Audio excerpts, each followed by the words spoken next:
이 시간에 앞뒤로 좌우로 인사하셨으면 좋겠습니다. 잘 오셨습니다. 잘 오셨습니다. 하나님의 충만한 은혜가 우리 사랑하는 모든 봉동의 가족들에게 큰 은혜로 나타나기를 주님의 이름으로 간절히 축원합니다. 2차 세계대전 끝 무렵에, 전쟁이 끝나갈 무렵에 남태평양의 어떤 섬마을에 문명을 모르는 원시 부족이 있었습니다. 근데 그 부족이 사는 그 지역에 이제 원주민들이 어느 날 보니까 하늘을 보다가 놀라운 광경을 목격하게 됩니다. 어떠한 광경이 있느냐? 이제 전쟁 가운데 지나다니는 큰 비행기들이 있어요. 그 연합군의 비행기들이 이제 굉음을 내면서 그들의 거주지를 지나가는데, 이내 보니까 그 비행기로부터 이제 통조림을 비롯하여 식료품들, 그리고 화려한 여러 가지 옷가지들, 그리고 텐트, 의약품, 굉장히 다양한 물자들, 이 원시부족이 한 번도 구경하지 못했던 그런 물자들이 한 번도 구경하지 못했던 그 비행기에서 막 폭포수처럼 막 쏟아졌던 거예요. 메마른 땅에 정말 문명을 모르던 그들이 그 쏟아지는 모든 물자들, 그 물자들 앞에서 이 원주민들의 눈에 비친 그 비행기와 그리고 서양의 군인들은 마치 신과 같이 느껴졌다고 합니다. 그런데 이제 전쟁이 끝났죠. 이제 2차 세계대전이 끝난 직후에 이제 더 이상 하늘을 가르면서 물자를 내려주던 그 비행기들이 더 이상 이제 그 섬을 찾아오지 않게 되었습니다. 사진을 한번 보시면 그 이후에 이 섬 주민들이 이상한 광기에 휩싸이기 시작합니다. 쓰러진 나무를 깎아가지고 막 가짜 무전기를 만들기도 하고, 버려진 코코넛 껍질, 동글동글 하잖아요. 그러니까 귀에 대고 그것을 헤드폰처럼 그렇게 막 사용됐습니다. 그리고 저기 사진에 있는 것처럼 지프로 만든 그 비행기를 만들고 거기에 뭘 했냐? 절하면서 제사도 드렸어요. 그래서 이들이 왜 그렇게 했는가 봤더니 그 하늘에서 내렸던 그 통조림, 그 물자들, 그것을 다시 또 내려달라고 거기서 그들이 절하고 예배라는 말씀은 그렇죠. 그렇게 제사를 드린 것입니다. 이 사람들은 그 비행기 그리고 그 군인들과의 교제를 위한 것이 아니라 이들이 이렇게 간절하게 몸부림을 친 것은 딱 하나죠. 하늘에서 또 이런 물자들이 내려왔으면 좋겠다. 그러니까 화물이 떨어지는 그 기적을 맛보려고 하는 것입니다. 그래서 인류 역사를 연구하는 인류학자들이 이 현상을 보고 굉장히 흥미롭게 접근하면서 이 현상을 뭐라고 명명했느냐? 화물 신앙이라고 명명했습니다. 카고 컬트죠. 그러니까 이 화물이 떨어지는 화물 보면서 그것을 신앙의 대상으로 삼은 이 사람들의 모습을 바라본 것입니다. 근데 여러분, 이것이 문명을 모르던 이 원주민들만의 모습인가? 어거스틴은 이렇게 이야기를 했습니다. 하나님이 주신 선물들은 하나님을 그분보다 더 사랑하는 것, 그것이 바로 영적 타락의 시작이다. 주님이 선물을 주셨는데 그것을 주님보다 더 사랑하는 것이 영적인 타락의 시작이다라고 어거스틴은 경고했습니다. 오늘 종려주일이죠. 2000년 전 그 예루살렘 성문 앞에서도 비행기에서 떨어지는 그 화물에 열광하던 그 남태평양의 그 원시 부족민들처럼 오늘 예수님께 종려나무 가지를 흔들며 환호하던 수많은 그러한 관중들이 있었습니다. 그런데 그 관중들이 진정으로 예수님을 사랑하고 기뻐했는가? 2000년이 지난 이 종려주일의 이 아침에 주님께서는 이들의 모습을 통하여서 우리에게 한 가지 날카로운 질문을 하십니다. 바로 나는 지금 내 삶의 주관자이신 하나님으로 인하여서 내가 기뻐하고 있는가? 아니면 하나님께서 내 인생에 던져주실 그런 기적의 화물, 그러한 물품만을 기다리며 기뻐하고 있는가? 여러분, 먼저 우리가 중요하게 깨달아야 될 사실이 있어요. 첫 번째는 무엇이냐? 우리 함께 봉독합니다. 기적만을 구하면 예수님의 사랑을 볼 수 없습니다. 지금 종려나무를 흔드는 이스라엘 백성들, 천지가 진동할 만큼 아주 크게 예수님을 맞이했습니다. 당시 학자들이 군중들을 계산해 보니까 수십만에 이르렀다, 그렇게 생각을 하고 있습니다. 여러분, 이번에 BTS 광화문 공연도 뭐 한 4만 명, 5만 명 모였다고 하죠. 뭐 통제 때문에 뭐 그런 일이 있었다 하지만, 여러분, 그 정도 사람들도 엄청난 환호성을 부르짖는데, 오늘 수십만에 달한 예루살렘을 꽉꽉 메운 그 예루살렘의 주민들의 그 진동이 얼마나 컸겠습니까? 그들이 뭐라고 외쳤죠? 우리가 잘 아는 호산나, 정확하게는 호시아나, 여호와여 제발 우리를 지금 구원하소서, 그러한 의미입니다. 여러분, 이 기도를 들으실 하나님의 올바른 이해가 있었다면 이 기도는 사실 굉장히 좋은 의미의 기도입니다. 그러나 지금 이스라엘 백성들은 구원자로 오시는 예수님의 이해가 없었다는데 문제가 있습니다. 정확하게 말씀드리자면 무엇으로부터의 구원인가, 이러한 이해가 없었기 때문에 자기들만의 잘못된 기제를 가지고 호산나, 그렇게 외쳤던 것입니다. 지금 이 이스라엘 백성들의 호산나는 뭐죠? 로마 제국으로부터의 독립이었습니다. 동시에 그들의 인생을 조이고 있는 경제적인 문제로부터의 탈출이었습니다. 즉, 내 인생에 닥쳐온 그 고난과 그리고 고단한 문제를 해결해 줄, 당장 지금, 아까 전에 뭐라 했죠? 당장 지금 구원해 주시옵소서. 내 인생의 문제를 지금 당장 해결해 줄 정치적인 메시아와 경제적인 기적을 내놓으시는 그 메시아에 대한 기대로 지금 오히려 뭐 맡겨놓은 사람들처럼 지금 예수님께 톡촉을 하는 것입니다. 진짜 환호가 아니라는 거예요. 그런 그들에게 오늘 예수님의 모습은 굉장히 이상하게 느껴졌을 것입니다. 왜냐하면 지금 그들이 생각하고 기대했던 메시아는 어떤 메시아예요? 정치적으로 승리하고 전쟁에 승리하는 그러한 메시아입니다. 그러면 그런 메시아가 무언가를 타고 들어올 때 뭘 타야겠어요? 아까 우리 장로님 말씀하신 대로 정말 위풍당당한 군마를 타고 들어와야 되는 거예요. 원래 개선장군, 그런 거죠.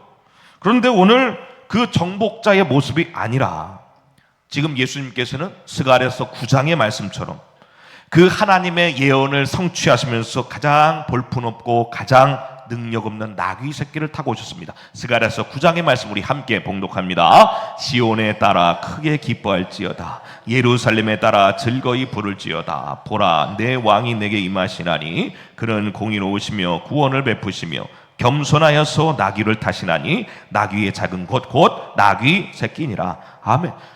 왜 하나님께서 예수님으로 하여금 나귀를 타게 하셨을까? 첫 번째는 이 나귀가 주님이 말씀하신 대로 구원과 겸손의 왕을 상징합니다. 또 하나의 이유는 무엇일까요? 바로 이스라엘 백성들에게 착각하지 말라는 거예요. 착각하지 말라.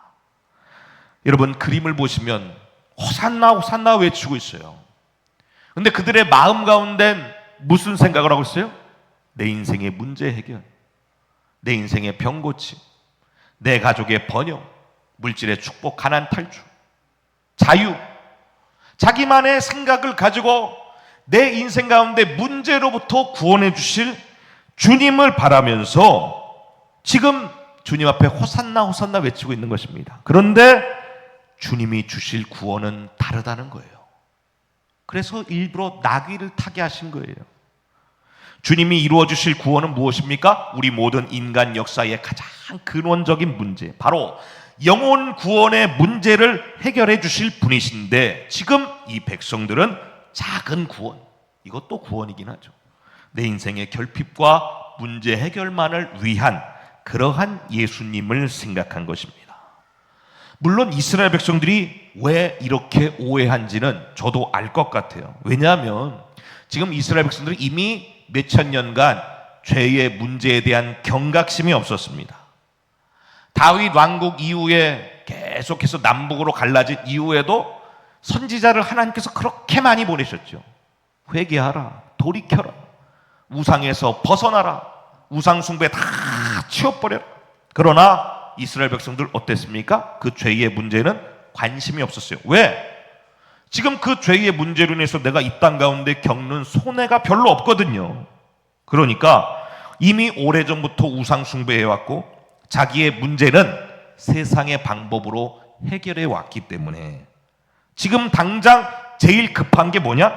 정치적인 억압과 내 인생의 경제적인 문제, 내 눈앞에 보이는 이 결핍의 문제의 해소가 내 안에 더 큰 문제로 다가온 것입니다. 다윗 왕국의 전성기 때처럼 자기 인생들의 문제를 해결해 주실 그 예수님을 바라보니까 예수님을 다른 구원자로 오해를 한 것입니다. 또 이해가 돼요. 왜냐하면 바로 얼마 전에 무슨 사건이 있었습니까? 오병이요.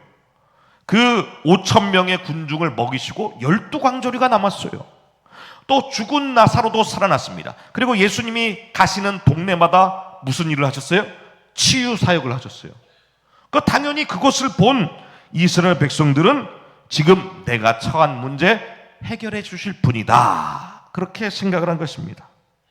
그러나 여러분, 우리는 반드시 알아야 됩니다. 무엇을 알아야 되냐? 주님이 왜 그들을 먹이셨나요? 예수님께서 왜 오병이어의 기적을 베푸셨습니까? 하나님을 떠난 뒤 그들이 줄인 것을 불쌍히 여기셨다고 했어요. 긍휼의 마음에서 비롯된 주님의 기적이었습니다.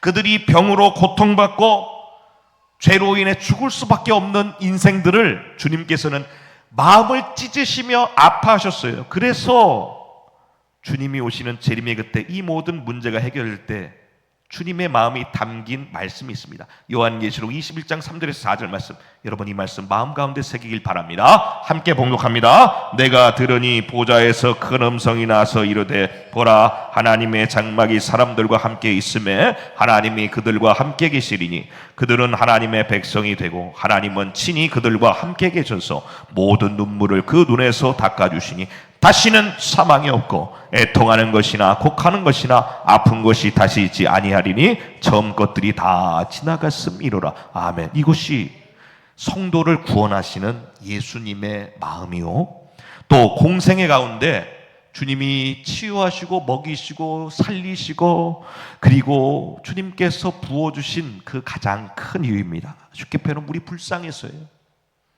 그런 주님을 모르니까 오해하고 지금 자기의 문제 해결에만 급급하게 매달리는 것입니다. 어쩌면 지금 이스라엘 백성들은 지금 자기들의 눈도 확증 편향 때문에 지금 예수님께서 나귀 타고 오셨잖아요. 사실은 얼마나 볼품 없습니까? 지금 그래도 예수님도 작진 않으셨을 거 아니에요? 그런데 나귀 새끼, 여러분 나귀 새끼 타봤습니까? 저는 필리핀 선교 갔다 한번 타봤는데 저 같은 등치가 나귀 타니까 나귀가 죽으려고 그러더라고요. 진짜 필리핀 그 아저씨들이 스탑 그러면서 멈췄어요. 죽을까 봐. 그런데 여러분 이 나귀 새끼 막상 보잖아요. 정말 볼품 없습니다. 그런데 그러한 나귀 새끼를 타고 가는 예수님 보면서 이스라엘 백성들 이상하다고 생각도 안 해요. 왜? 지금 자기들 눈에는 그 나귀 새끼조차도 뭘로 보이는 거예요? 화려한 군마로 보이는 것입니다. 예수님에 대한 자기들의 오해, 자기들의 이해가 있으니까 주님이 어떤 분이신지에 대한 그러한 오해도 있는 거예요. 그래서 그들은 성경에 기록된 대로 우리의 죄를 대신 지실 어린 양 예수님이라는 거룩한 존재로 환영한 것이 아니라 예수님 손에 들려있을 그 기적의 보따리, 그것만을 향해서 주님 뭐 주실 것 없나, 그것만을 바라보면서 지금 탐욕스러운 박수, 탐욕스러운 환성, 탐욕스러운 호산나, 그 호산나를 외치고 있는 것입니다. 여러분, 우리가 이 부분에서 우리 신앙을 망가뜨리는 가장 치명적인 함정을 우리가 잘 알아야 됩니다. 그것은 뭐냐면 기적 중독이에요. 기적 중독. 뭐든지 중독은 안 좋아요. 결국에는 이 기적 중독이 오히려 은혜를 떠나가게 합니다. 증거를 볼까요? 출애굽기 16장 말씀 보면 출애굽한 이스라엘 백성들이 배가 너무 고팠어요. 광야 가운데 뭐 좀 먹었으면 좋겠다, 그러한 불평들이 있었습니다. 그런 그들에게 주님께서 앞으로 가나안 땅에 들어갈 때까지 매일매일 무엇을 내려주셨습니까? 만나를 내려주셨어요. 그 하나님의 놀라운 기적 앞에 처음에는 이 이스라엘 백성들이 깜짝 놀라고 퍽 울면서 하나님 감사합니다 그렇게 고백했습니다. 그런데 시간이 지나니까 그 놀라운 하늘의 기적이 매일매일의 당연한 일상이 되니까 이제 이 백성들의 고백이 달라져요. 찬양이 메마르고요, 원망이 독버섯처럼 팍 피어오르기 시작합니다. 급기야 민수기 21장에서는 백성들이 하나님이 내려주신 이 거룩한 양식을 향해 어떠한 말을 했냐, 이렇게 말했어요. 우리가 이 하찮은 음식을 싫어하노라. 하찮은 음식, 켈로켈이라는 단어, 하찮은, 혐오스럽대요. 혐오스럽대요. 아니 처음에 생명의 그 떡이, 감사의 떡이 자꾸 부어주시니까 오히려 어떻게 된다? 이제 혐오스럽대. 그만 먹었으면 좋겠다. 처음에는 작은 기적 하나에도 눈물을 흘리던 우리가 어느새 그 기적만을 바라보고 그것을 따르다 보면 그 하늘의 은혜를 이제는 당연한 권리로 생각을 하고, 급기야 내 생각대로 응답되지 않으면 더 큰 기적을 내려오라고 하나님께 윽박지르는 모습이 우리의 모습이 될 수 있다는 거예요. 사랑하는 성도 여러분, 저와 여러분의 그 시선이 하나님을 지나쳐서 기적에만 머문다면 하나님 없이 기적을 바라는 그런 영적 마약에 중독될 수 있습니다. 이런 것을 떠나버려야 돼요. 그래서 여러분, 이 기적만 바라는 게 참 안 좋습니다. 기적만을 바라면 어떻게 된다? 결국에는 어떻게 된다? 주님을 떠나가게 돼요. 물론 우리 마음 가운데 그래도 기적이 있으면 내가 좀 더 믿음이 좋아지지 않을까? 그러한 게 내 솔직한 심정이죠. 그래도 기적 베풀어 주시면 내 믿음 더 단단해지지 않을까? 그렇게 생각합니다. 근데 놀랍게도 성경은 정반대의 사실을 우리에게 가르쳐 줍니다. 요한복음 6장에 보면 그 유명한 오병이어의 기적을 체험한 군중들이 광분했어요. 야, 진짜 메시아구나. 이런 이들을 우리가 본 적이 없다. 그래서 예수님을 억지로 밀어가면서 자기들의 왕으로 삼으려고 했습니다. 그런데 그 왕도 무슨 왕이에요? 빵 공장장이에요. 자기들에게 끊임없이 이 오병이어, 이야, 물고기 2마리, 떡 5병, 이어, 떡 5개, 이거 했는데 이렇게 많이 불려주셨네? 야, 이분만이 우리의 왕이다. 그렇게 했는데 주님께서는 그 자리를 떠나셨어요. 요한복음 6장 14절 말씀 함께 봉독합니다. 그 사람들이 예수께서 행하신 이 표적을 보고 말하되 이는 참으로 세상에 오실 그 선지자라 하더라. 그러므로 예수께서 그들이 와서 자기를 억지로 붙들어 임금으로 삼으려는 줄 아시고 다시 혼자 산으로 떠나가시니라. 아멘. 아니 얼마나 많은 이적을 베푸셨는데 지금 빵 보니까 눈이 돌아버려가지고 지금 주님을 그제서야 우리 선지자네? 그러면서 주님을 왕으로 삼으려고 했다는 것입니다. 그래서 주님이 어떻게 했습니까? 그 마음들 다 아시죠. 그게 좋은 왕입니까? 아니죠. 좋은 구원자입니까? 아니죠. 그들의 탐욕만을 채우는 구원자예요. 그래서 주님이 그 자리를 떠나셨어요. 그 다음 날 흥분을 가라앉힌 그 백성들에게 이제 주님이 나타나셨어요. 그래서 뭐라고 하셨냐? 가르치십니다. 지금 너희의 주림배를 채울 그 떡을 바라보지 말고 생명의 양식 되시는 그 양식을 주시는 주님을 바라보라. 요한복음 16장 26절 말씀 우리 함께 봉독합니다. 예수께서 대답하여 이르시되 내가 진실로 진실로 너에게 이르노니 너희가 나를 찾는 것은 표적을 본 까닭이 아니요 떡을 먹고 배부른 까닭이로다. 썩을 양식을 위해 일하지 말고 영생하도록 있는 양식을 위하여 하라. 이 양식은 인자가 너희에게 주리니 인자는 아버지 하나님께서 인치신 자니라. 아멘. 육신의 허기를 채울 그 기적이 아니라 이제 더 이상 그거 보지 말고 이제는 뭘 보라고 하셨어요? 십자가의 진리를 바라보라고 하셨어요. 그런데 그 말씀을 듣자마자 군중들의 분위기가 차가워집니다. 그러면서 뭐라고요? 야, 이 말씀이 우리에게 어렵도다. 누가 이 말씀을 듣겠는가 그래요. 그러니까 더 이상 빵 끊겼다 이렇게 하니까 바로 자세가 어떠냐? 방금 전까지 우리의 선지자의 왕으로 삼으시다 했더니 야, 누가 이런 어려운 말을 듣겠는가. 그렇게 불평하더니 마침내는 주님이 아주 마음 아파하시는 장면이 나옵니다. 요한복음 6장 66절 말씀. 우리 함께 봉독합니다. 그때부터 그의 제자 중에서 많은 사람이 떠나가고 다시 그와 함께 다니지 아니하더라. 사랑하는 여러분, 이미 저와 여러분의 영혼은 주님의 보혈로 인치심을 받았습니다. 이미 영상 복락을 확정지었다는 거예요. 확정! 이 믿음이 우리가 변하지 않는다면 우리는 먼 훗날 이 봉동교회가 아니라 하나님의 나라에서 기쁨으로 손붙잡고 얼싸안으며 찬양을 부르고 교제할 것입니다. 그런데 만약 지금 당장 내 인생의 문제를 해결해 주시는 그 주님의 손길이 더디게 느껴진다면 어떻게 하시겠습니까? 간절히 매달렸던 그 육신의 질병이 기도했는데도 깨끗하게 낫지 않을 수도 있어요. 오히려 병상의 어둠이 더 깊어진다면 여러분 어떻게 하시겠습니까? 내가 정직하게 땀 흘리며 눈물로 제단을 적셔도 때로는 내 인생의 사업장의 문이 막힐 때도 있습니다. 물질이 마를 때가 있어요. 재정의 메마른 그 광야 가운데 만약에 내가 던져진다면 어떻게 하시겠습니까? 수년을 엎드려 부르짖어도 내 자녀 그 방황 끝나지 않고 관계의 상처가 아물지 않는 그런 우리 영혼의 겨울을 지날 때에 저와 여러분은 어떠한 선택을 할 것 같습니까? 이 캄캄하고 고단한 시간에도 주님은 우리에게 물어보시는 거예요. 너희들은 그래도 십자가 곁에서 묵묵히 있겠느냐? 아니면 요한복음 6장의 이 무리들처럼 내가 원하는 그 기적의 떡이 주어지지 않았다는 그 이유만으로 미련 없이 주님 등 돌리고 다시는 그 곁에 가지도 않았더라. 여러분, 우리 이 시간에 함께 우리 마음에 고백이 있었으면 좋겠습니다.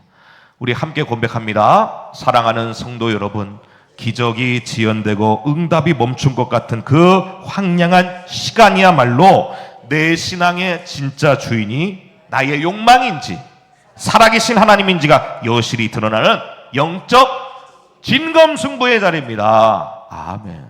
여러분, 오히려 그때가 우리의 믿음이 드러나는 시기입니다. 우리가 떡을 구하던 많은 무리가 떠나간 그 바닷가에 예수님과 이제 제자들만 딱 남았어요. 그때 예수님이 슬픈 마음으로 물어보십니다.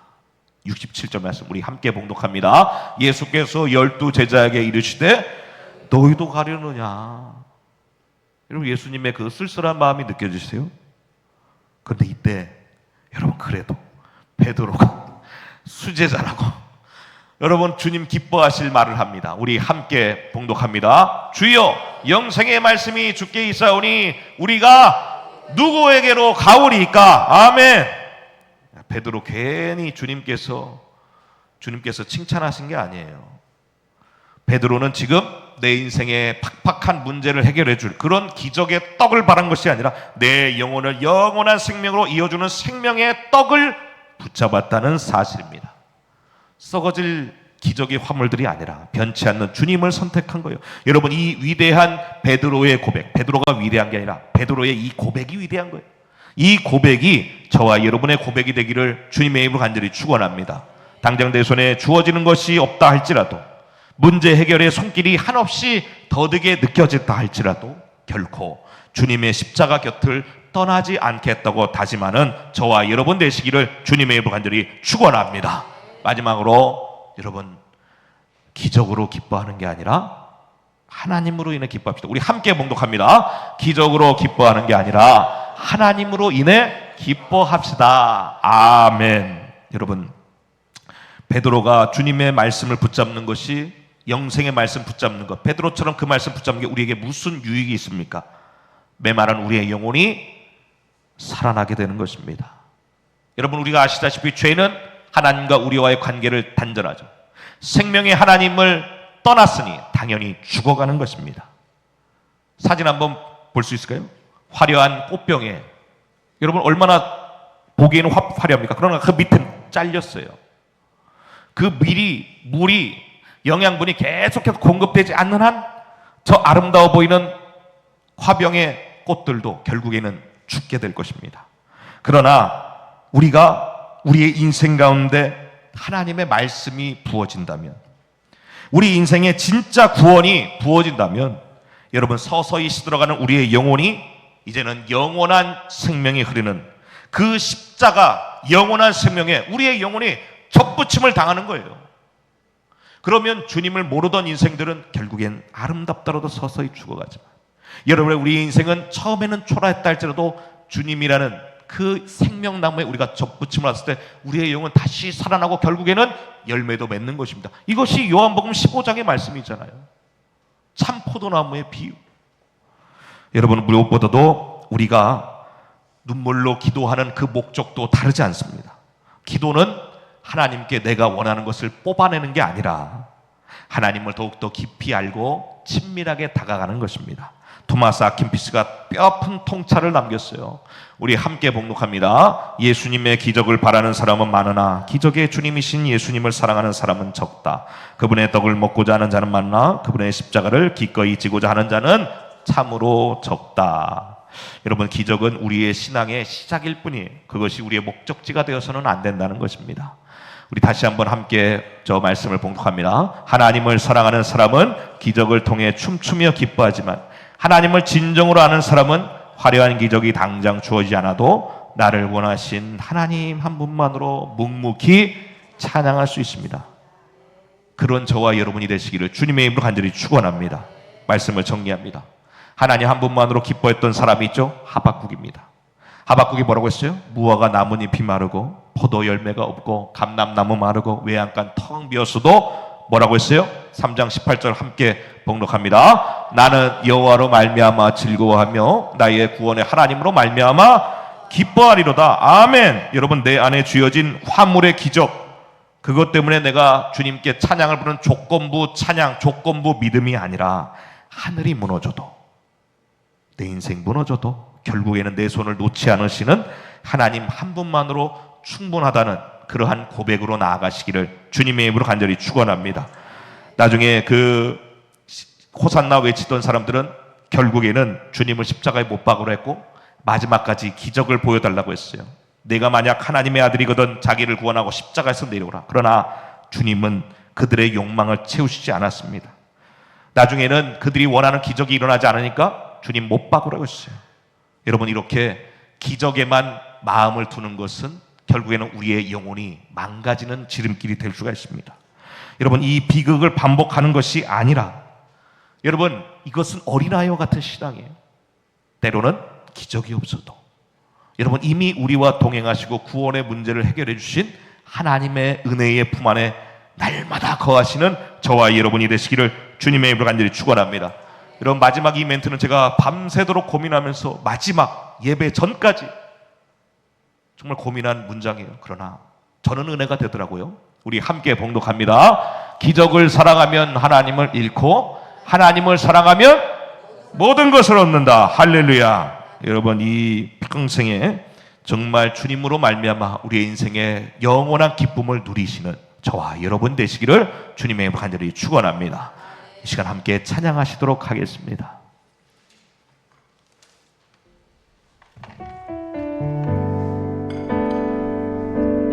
인생의 작은 기적이 아니라 하나님의 은혜로 살아가는 저와 여러분이 되시기를 주님의 이름으로 간절히 축원합니다.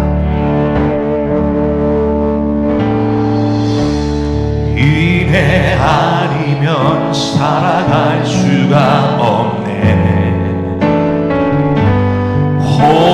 호흡마저도 다 주의 것이니 세상 평안과 위로 내게 없어도 예수,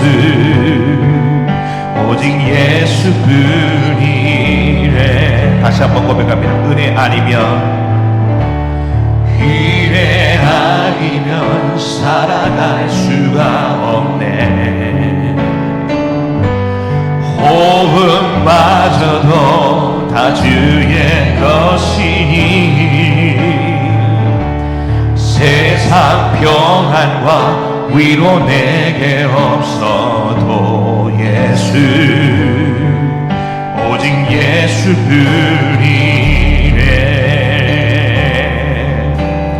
그 신 계획 다 볼 수도 없고 자기 고난에 지쳐도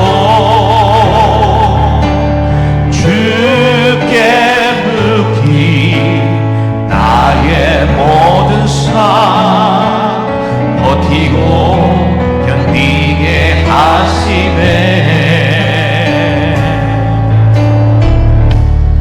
이래 아니면 살아갈 수가 없네. 나의 모든 것 다 주께 맡기니 참된 평안과 위로 내게 주신 주 예수 오직 예수뿐이네.